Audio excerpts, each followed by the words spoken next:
Hello, welcome to our presentation on Microsoft Power BI Pro. For those that are new to Endeavour, we've been around for 30 years now, have over 600 clients across Canada and the US and parts of Europe. 3 lines of business include advisory services, implementation and upgrades, and ongoing support.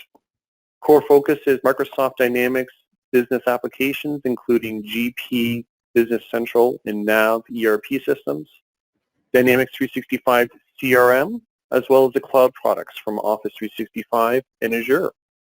Power BI falls in with the cloud products and connects very nicely into each of the ERP and CRM systems. As I mentioned, core to our business is the business applications platforms, Dynamics GP and Business Central, and surrounding those with a cloud of products, payroll and HR products in the cloud, Office 365, a variety of third-party add-on applications that work with both Dynamics GP and Business Central, and cloud-based reporting, Power BI included, as well as budgeting and other systems and tools. Dynamics 365 CRM is cloud-based and integrates very well with Dynamics GP and Business Central. And we have a variety of online cloud hosting options and backup options for those that are on-premise and want to complement their systems with those tool sets. So, Microsoft Power BI. Why did Microsoft create Power BI and what is its purpose? The why is around storytelling. It's creating unique dashboards, instant reports, ability to allow end users to have rich data at their fingertips so they can make better informed data-based decisions. How does it happen? Through dashboards, designing dashboards, easy to deployment across organizations, and of course secured through the Microsoft security provisions related to Office 365, Azure Active Directory, and a variety of other role-based security as you want to set up. There are a large number of Power BI examples, free dashboards that you can see online through the Power BI site or access, can be implemented into Dynamics 365 for viewing and evaluation. And then looking at Power BI Pro to allow users to create their own, modify their own, and share and receive shared dashboards at a company or organizational level, or down to a team-based level. Again, pulling back to where we started, dashboards are very strong for visual, enhanced decision-making for users, making it easy for them to have information at their fingertips and telling a good story. As you can see on the right, a good KPI, key performance indicator, has a unique measure, has business context, so it's telling that story. Green is good, red is bad, different dials and illustrations to help users understand a rich set of contextual data. And of course, your data needs to be trusted.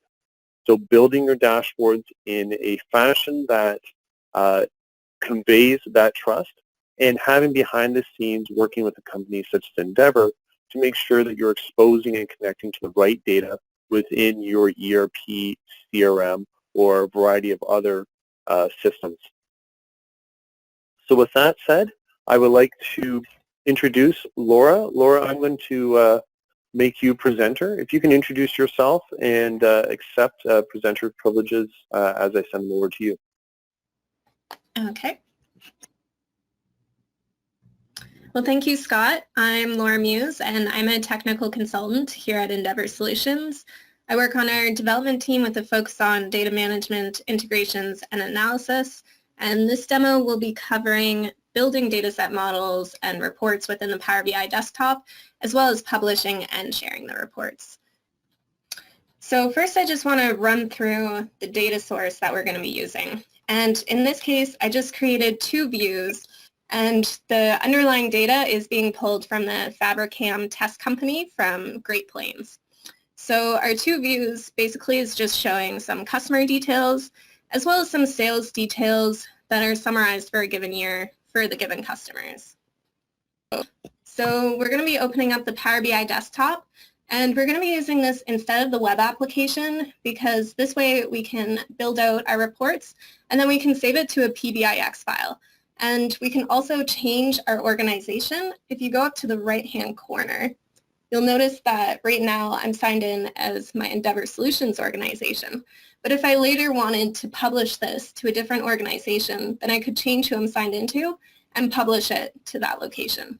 So it's good to have the Power BI desktop because you have a lot of power to be able to share stuff and send it to different locations.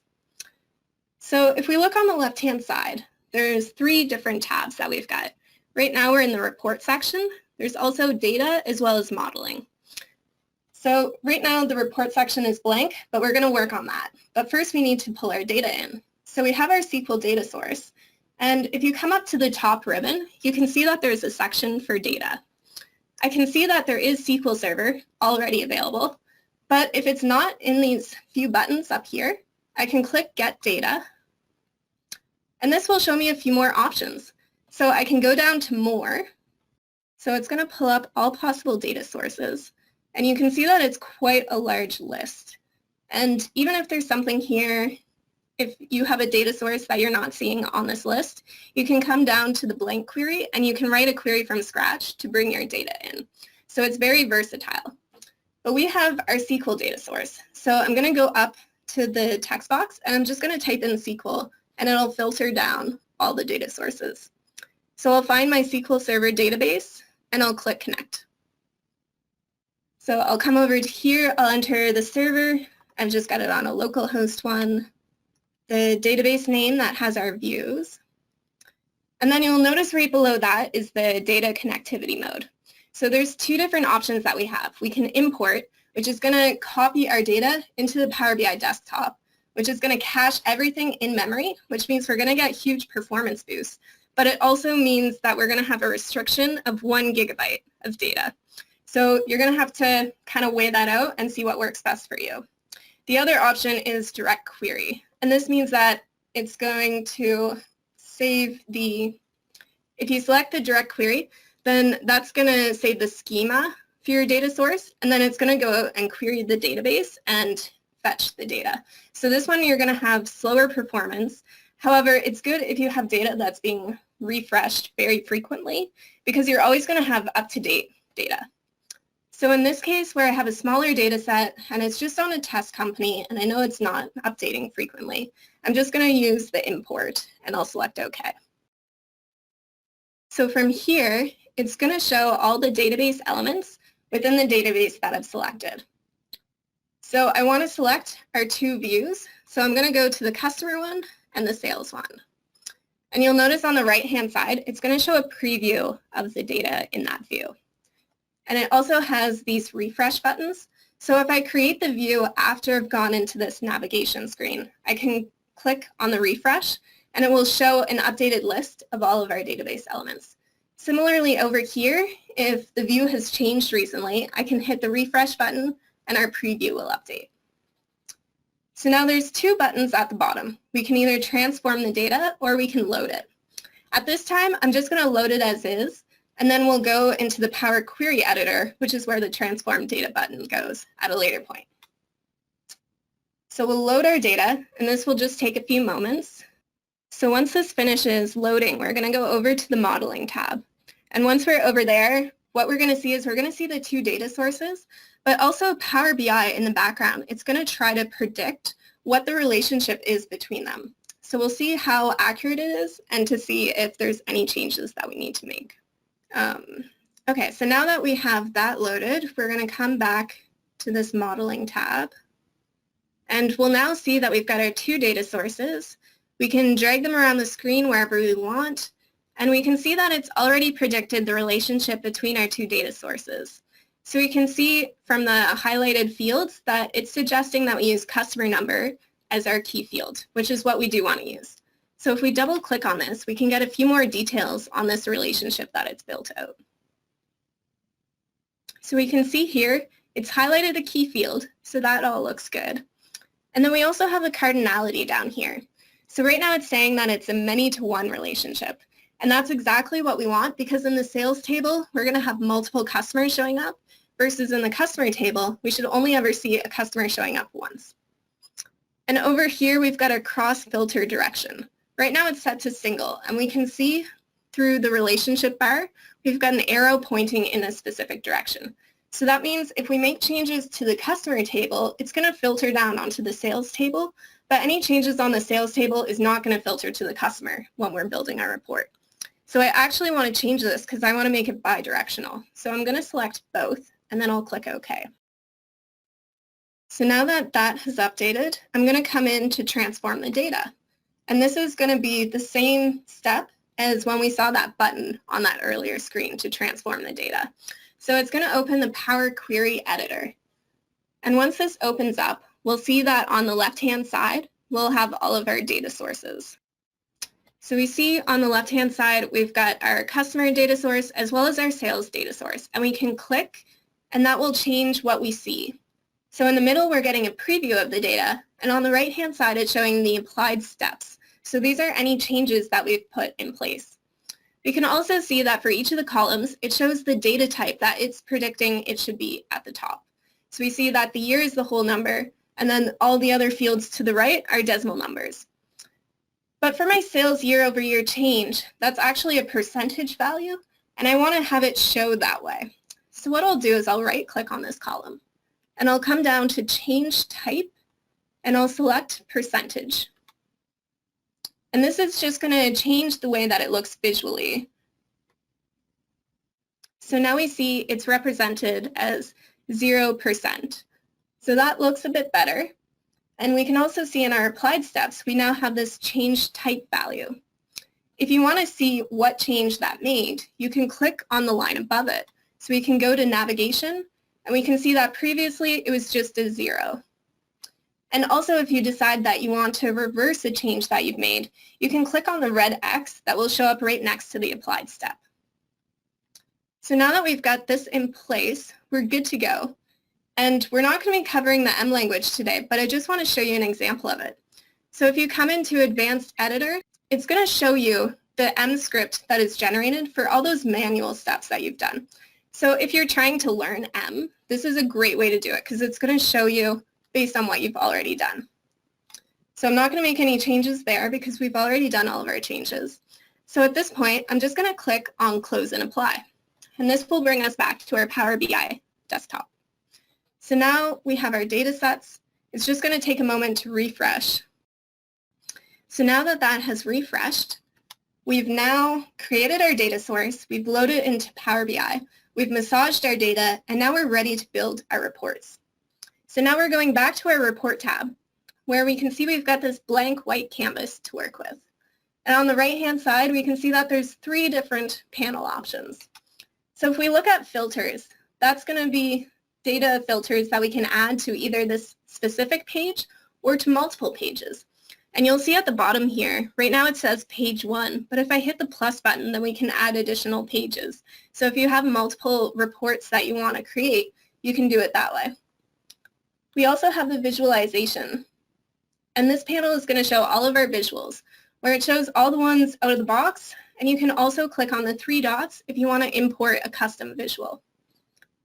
Next, we've got our fields, and this is going to show our data sources, which we can then expand on to show all of the fields within the data sources. So now we're ready to start building our report. So at this point, you can either just start clicking on visualizations, or you can just start clicking on the fields, and it's going to try to predict what you want to see. So I'm going to start with an area chart.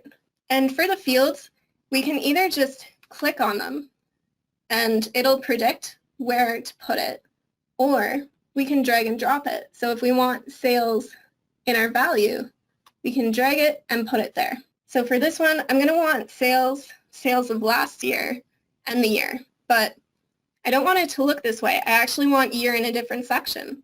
So I'm going to click on it, drag it up to the axis, and I'll just drop it there.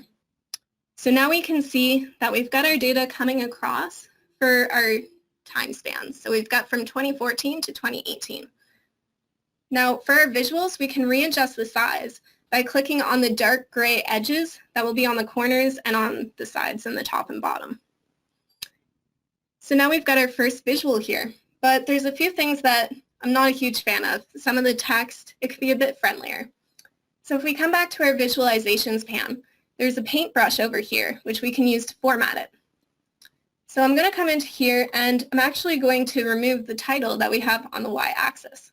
So I'll expand out the y-axis section, and then it has a whole bunch of different options that you can tweak for the y-axis, but I'm just going to look at the title. So I'm going to turn that off, and you'll see the visual updates right away. And I'm also going to go to the main title, because while I do want a title, I don't like the one that it has right now. So I'm going to give it something a bit more friendly that's easier to interpret. So we'll say sales and previous year's sales. And you'll see that the visual will update with that. So now I'm going to add another visual. And for this one, I'm going to want a line chart. So I'm going to click on the line chart. And then I'll click on year and sales diff. Both of these will go into the value section, but again, I want the year to be on the axis because I'm trying to create a consistency between the two visuals that I've added to this report. So that looks good, but formatting-wise, I'm going to want to add consistency there as well. So in the y-axis, I'm just going to remove that title again.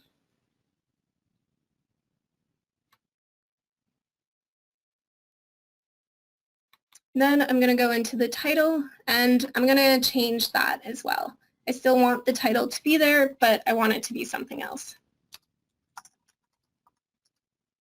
So now that that's updated, I'm happy with the formatting, but let's look at the analytics.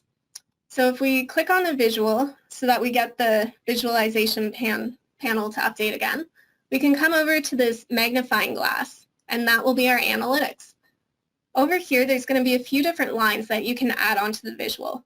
And I'm going to want a trend line because I'm trying to see how our data has changed over time. So I'll click trend line, and then I'll just click the add button. And this will just add one in. And there's going to be a few different formatting options, which we can see down here, such as the style and the color. But I'm just going to leave it exactly as it is. Now, if we look at our data so far, we can see that we've got a downward trend happening in our data. But also if we look on our first visual, we can see that 2018 had a significant drop in sales. In this situation, that's because in 2018, we only have data for January, whereas all the other years, we have full year of data. So what we want to do is we're going to add a filter in to remove 2018 from this data set. So I'm going to come over to our year, and I'll drag and drop it into our filter. And we're going to say we only want to show it where it's less than 2018, and then we'll apply the filter. Now that this has applied, our visuals have updated, and we can now see that we have a positive trend happening. And that's because we have full years of data, so now we have a more accurate picture in our trend visual on the bottom. So I'm just going to close the filters panel just so that we have a bit more space on our report. And I'm going to move these to the right-hand side. So to move it, you just click on it and move the visual over. You're going to see some red lines when it thinks you should drop it in a certain spot. So in this case, I've reached the bottom edge and the right-hand side edge. So it's recommending that I drop it in that location. And I'll do the same thing with the top one, where again I'll see the red lines, and all three lines shows me that I'm completely lined up so that I'm right on top of the previous visual. So that's pretty good. We've got some visuals about the sales, but now I want to see more information about the customers. So I'm going to come over, and I want to bring in the customer name as well as the sales difference. That way we can tie our data sets together and see what's happening for the specific customers. So I'm going to expand this visual out because we have a lot of customers. So I'm going to want to vertically take up as much space as possible. Okay, now that we can see that data set, one thing that I'm not a huge fan of is that we're seeing custom name and sales diff because those were the names of the fields from our data source. But that's not very friendly, and if you're not familiar with the data source, you might not know what that's referencing. So I'm going to come over into our visualization section, and I'm going to double click on one of the fields, and I'm going to rename it. So for cust name, I'm going to replace this with customer name. And I'll hit enter, and this will update our visual. I'll then do the same thing for the sales diff. So this will be our sales difference. So that's a bit better. And we can also see that it's currently sorting the data. Right now it's sorted by customer name, but I actually want to see it by sales difference because I'm going to want to see the customers at the top that have had the biggest gains in sales over time. So I can click on that column and it's going to resort all of the data that we have. So we can now see the top customer up here who has had the biggest gains. But again, we're looking at numbers, and that's not very easy to read. So I want a way to easily picture where each customer is at. So to do that, I'm going to come back over to our sales difference, and I'm going to right-click on it, and we're going to do some conditional formatting. So I'm going to add in some data bars. So I'm going to actually leave the default values as is, because I want our minimum and maximum values to be our lowest and highest values. And the positive bar is going to be a dark blue, whereas the negative bar will be a light blue. So I'll just hit OK, and we'll now see that we have some bars showing up on top of the numbers. And this will help us with understanding where the customers are at. So we can see that Plaza One, there's actually quite a bit of a difference between their gains and Astor Suites. So we can derive a lot of information out of this graph already. So I'm just going to resize this. And now that I'm happy with where that is, we can now add another visual in for a map. And this will allow us to see where our customers are located.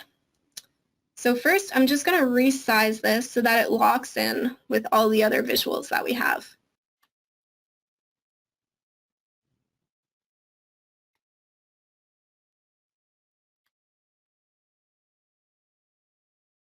So again, I'm just looking for when the red line shows up, because that tells me it's in line with the other stuff that we have. So now I'll click on the map so that it's highlighted in the visualization section again. And first, I'm going to add in country. So from this, we can now see the countries of all of our customers once the map refreshes. So this is great, but it doesn't really tell me how many customers we have in each of these regions. I can see that there is some in North America, and if I just click and drag, I can see that we also had some in Australia. So what I'm going to want to do is I'm going to want to add our customer number, and I'm going to drag it and drop it onto the size. And what this is going to do is it's going to do a count of the customers in the given regions and then show a bubble size that corresponds with that. I'm also just going to change this to be a distinct count instead of the regular count. And you might notice that right now United States has 2 bubbles over it. And the reason it has that is because in our data source, we have reference to a country being USA and we have reference to the country being the United States. So this is something that you could either change in your data source by altering your view, or you could do it when you did your modeling updates in the Power Query Editor. So from here, maybe I want more granular data. So I'm going to take the state and I'm going to add that into the location. And you can go a lot more granular into the exact address, but I'm pretty happy at this point because I get a general idea of where things are. So I can see that North America is of importance. So I'm going to scroll, which is going to let us zoom. And we can see that a lot of the customers are located mostly within the middle of the United States, and some are spread out across Canada, and then also on the west coast of the States. So I'm pretty happy with that. So at this point, I'll just do some formatting things. I feel like as a map, it doesn't need a title, so I'm just going to turn that off. And then we can also change the style of the map. So right now it's kind of got this blue hue, and it's called road, but I'm going to change it to the grayscale because I want the blue to really pop. So now that we have that, I'm going to add a filter onto our report because maybe I want to change it to see for specific years what's happening. So I'm going to click on Slicer, and then I'll select the year. So I'll move this into the corner, and I'll shrink it up a little bit. But now we have a slicer added in, so we can look at specific years. For example, if I drag this to look at the first 2 years, all of our visuals are going to update, and we're going to see our data only from 2014 to 2015. So I'll move this back up to 2017, and let's add a title onto this report. So to add a title, I'm going to come up into this insert section where we have a few different options, but I'm going to select text box. This will add a text box where we have some formatting options. So I'm going to change a few things because I'm going to want this to be like a title, so I want it to be quite large. And I'm going to want it bolded, and let's make it a blue color because that seems to be a main color that we have so far in this report. And I'll call it Sales Trends by Customer and Year. Since that wraps over, I'm just going to bring that down to a new line, and I'm just going to center this. So now we've got quite a few visuals onto our report, and we might be pretty happy with it at this point, but there is still a lot of white space. So maybe we want to add a background or an image or a color of some sort. So to do that, you're going to click anywhere in the page where there isn't a visual, and then you'll come over to the visualization panel. And then you'll click on our paintbrush, which is for formatting, and this will show options for the page itself. So we can come down to page background. And here we can either select an image or we can choose a color. So I'm just going to try to get it to line up with our map a little bit. So I'll go for gray color. And right now it's 100% transparency. So I'll move this down to 0 so that the gray shows through. And you might notice that it's only showing gray in a very small section. And that's because all of our visuals by default have a white background. So what we're going to want to do is click on the visuals and then change them in the formatting so that the background is turned off. So we're going to go through and we'll do that for each of the visuals, and you'll see that the gray will slowly show over all the background.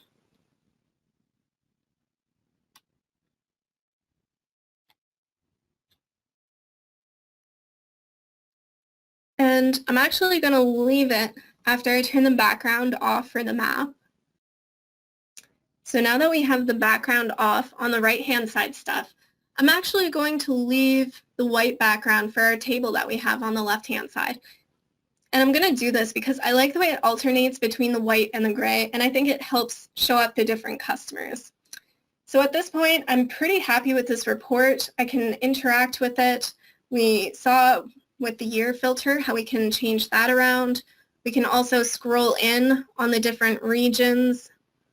For example, Illinois has quite a big bubble.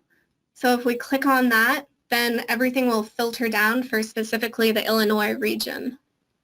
So now we can see the customers that are in the Illinois region, as well as we can see the sales data. So we can see that 2017 hasn't been the greatest year. So maybe we want to focus more on our Illinois customers because we have so many there.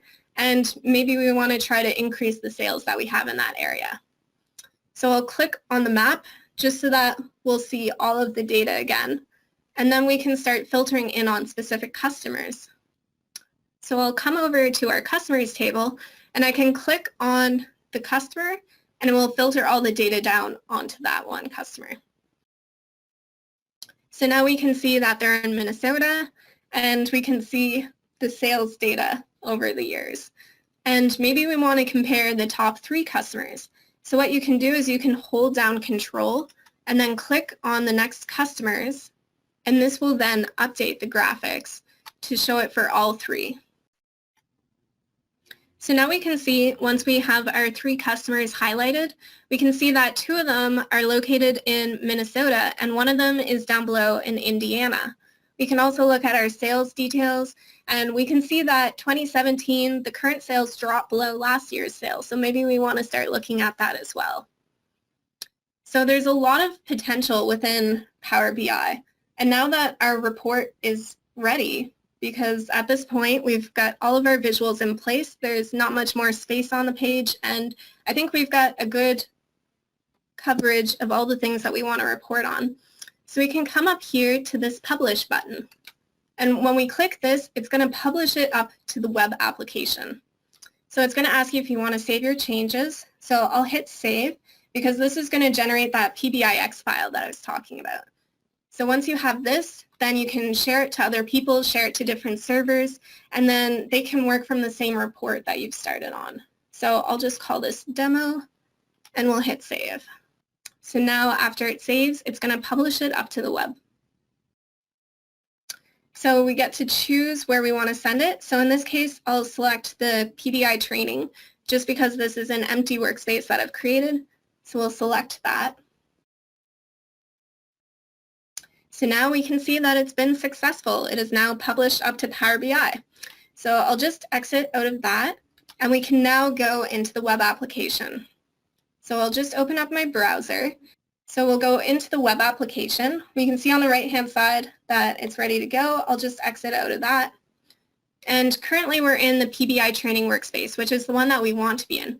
But by default, it's going to open into My Workspace. So if you're looking for a specific one, you can click on Workspaces. It'll show all possible ones, and you can select the one that you want to go into. So now we can see on the left-hand side, it's going to show where our dashboards, reports, workbooks, data sets, where everything is located. So we can see that we've got our data set. We can click on that if we want to see a preview of the data, and we can see our reports. So we see that we have our demo one over here, so I'll just click on that. So once this loads, we'll be able to see a copy of our report that we just made. Okay, now that we can see our report in the web app, we can hit the Edit Report if we want to make any changes to it. And also on the right-hand side, we can share it. So if we click on that, it's going to create a new pop-up where we can enter an email address of someone who also has a Power BI Pro license, and they're within the organization. We can select the permissions that we want them to have, and we can click on Share.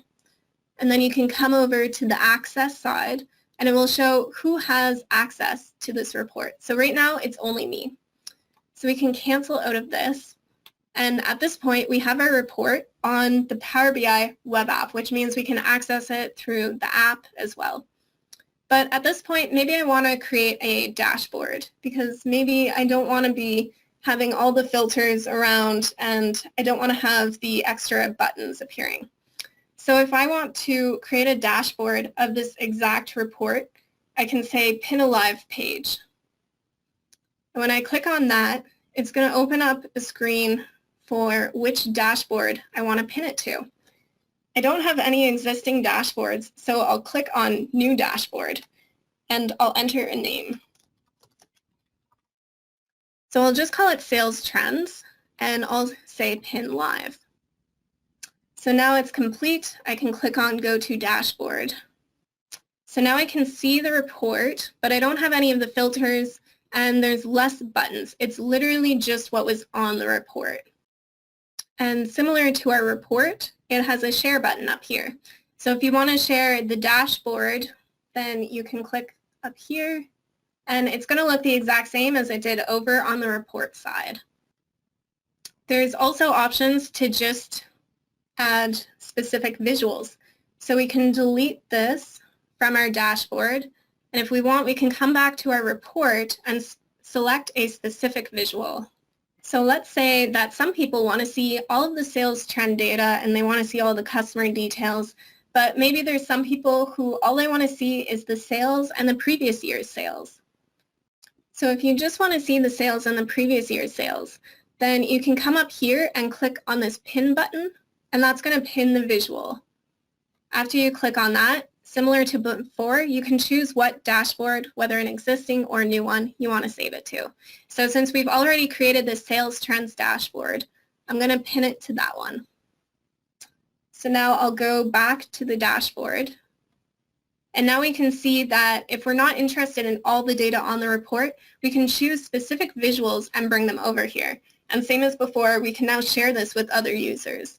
So now you can build your dashboard based on what your report is.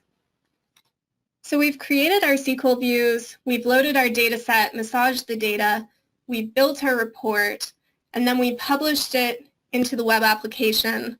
We turned it into a dashboard, and we learned how we could share both the report and the dashboard. Thank you, Laura. Much appreciated. For those that have additional questions and or new to Endeavour, please feel free to reach out to Trish, James, or Steve on our team, and they're more than happy to help you move you along through the process and introduce you to Power BI, potentially assist with a demo or proof of concept, and ultimately integration into your systems. With that said, have a great day. Thanks very much, Laura. Thanks.